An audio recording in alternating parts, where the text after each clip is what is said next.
এক যে ছিল রাজা, একদিন সিংহাসনে বসে আছেন রাজা। দূর দেশের এক রাজার কাছ থেকে দূত এসে হাজির।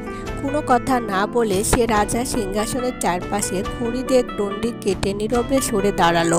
কিছু বুঝতে না পেরে রাজা জিজ্ঞাসা করলো তার মানে, কিন্তু উত্তরে একটি কথা বলল না দূত। এতে রাজা দুর্ভাবনা হলো।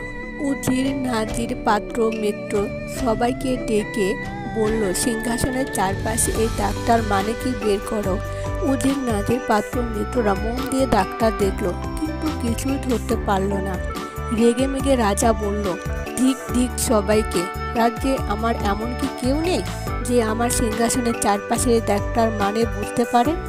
কড়া হুকুম দিলেন রাজা, রাজ্যের যত জ্ঞানী গুণীদের নিয়ে আসা হোক, এই দাগটার গুর্জ অর্থ ভেদ করে দিক তারা। আদেশে আরও বলা হলো, যারা এই কাজ না পারবে তবে তাদের গর্দান যাবে। উজিররা ছুটল জ্ঞানীগুণীর সন্ধানে। রাজ্যের কত না জায়গা খুঁজল, জ্ঞানীগুণী ব্যক্তি পাওয়া কি সহজ কাজ? উজিরেরা শেষ পর্যন্ত হাজির হলো একটা ছোটোখাটো বাড়িতে। ভেতরে ঢুকে দেখে কেউ নেই, সব চুপচাপ। কেবল একটি দোলনা রয়েছে, আপনা থেকে সেটা দুলছে। উজিরেরা অবাক হলো, আবার কি? কেউ নেই অথচ দুলছে কেন দোলনাটা? অবাক হয়ে তারা ঢুকলো পরের ঘরটিতে। এই ঘরও আরেকটা দোলনা, সেটাও দুলছে, অথচ কেউ নেই। ভয়ানক অবাক হয়ে উজিরেরা ঢুকলো ঘরের ছাদে। দেখে গম ছাদের ঝুঁকোতে দেওয়া হয়েছে, তার ওপর পাখিরা উড়ছে, কম খাওয়ার ইচ্ছে, কিন্তু সাহস পাচ্ছে না। হোগলা পাতার একটা পাখা লাগানো আছে ছাদে, সেটা এদিক ওদিক দুলে দুলে পাখিগুলোকে তাড়িয়ে দিচ্ছে। রাজার দূতেরা আরও বেশি অবাক হলো।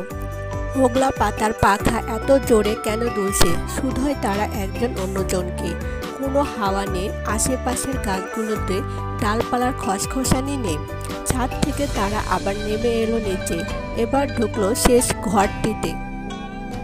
এই ঘরটিতে এক তাঁতি বসে তাঁত চালাচ্ছে। রাজার দূতেরা তাকে জিজ্ঞেস করলো, কি ঘটেছে বলো তো?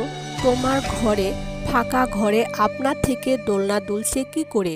ছাদে কোনো বাতাস নেই, অথচ পাখা দুলছে। তাঁতি বলল, ব্যাপারটা খুব সোজা।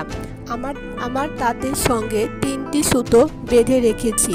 একটা সুতোর ডগা বেঁধেছি প্রথম দোলনাটার সঙ্গে, দ্বিতীয় সুতোটার ডগা দ্বিতীয় দোলনার সঙ্গে, আর শেষ সুতোটা বাঁধা ছাদের পাখার সঙ্গে। আমি যখন তাঁত চালাই, সুতোগুলি অমনি ওই পাশ ওপাশ করে 2 দোলনা আর ছাদের পাখাটা দোলায়। রাজার দূতেরা তাকিয়ে দেখে সত্যি তার থেকে 3টি সুতো চলে গেছে। 2টো গেছে দোলনা, একটা ছাদের পাখায়। তাঁতির মাথা আছে বটে, বলল ওরা, জ্ঞানীগুণীর চেয়ে কম নয়। এরকম লোকই আমাদের চাই। চলো আমাদের সঙ্গে রাজার কাছে, একটা গূঢ় রহস্য ভেদ করতে হবে তোমার। আগে বলো কেমন রহস্য? জিজ্ঞেস করলো তাঁতি। উজিরেরা জানালো, ভিন দেশে রাজার দূত রাজার সিংহাসনের চারপাশে এক গুন্ডি এঁকেছে। কোনো কথা বলেনি। এর রহস্য কেউ উদ্ঘাটন করতে পারছে না।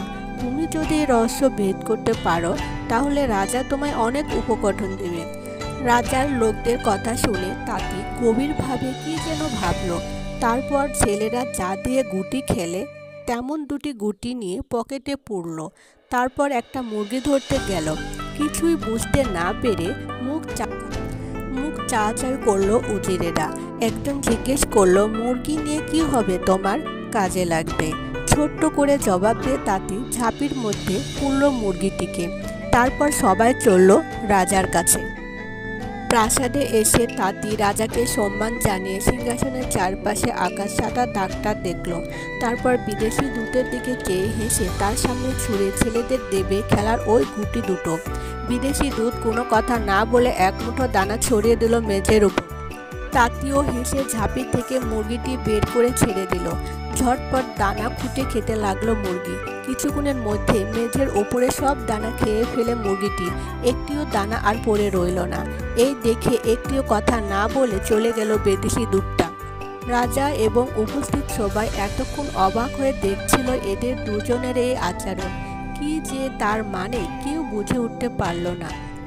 রাজা জিজ্ঞেস করলেন, কি বলতে চাইছিল এই বিদেশিটা?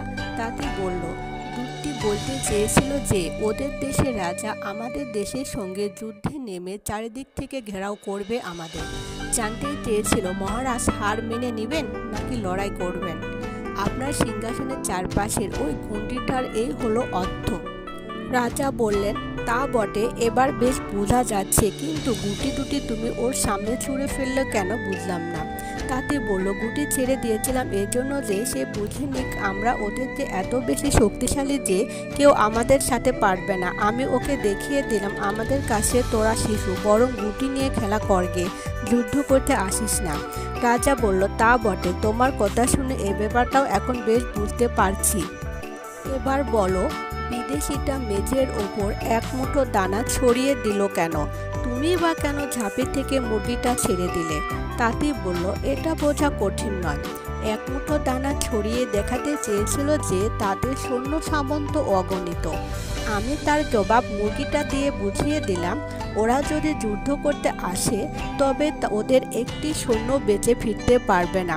বিদেশিরা তা বুঝলো, মানে পালালো যখন, তখন বুঝে বই কি। জ্ঞানী তাঁতিকে রাজা মূল্যবান উপহার দিয়ে সম্মান দেখিয়ে বললেন, শোনো তাঁতি, তুমি এখানেই থেকে যাও, আমার প্রধান উজির হবে তুমি। তাঁতি বলল, না মহারাজ, আপনার উজির হতে সাধ নেই, আমার নিজেরই কত কাজ। এই বলে তাঁতি চলে গেল।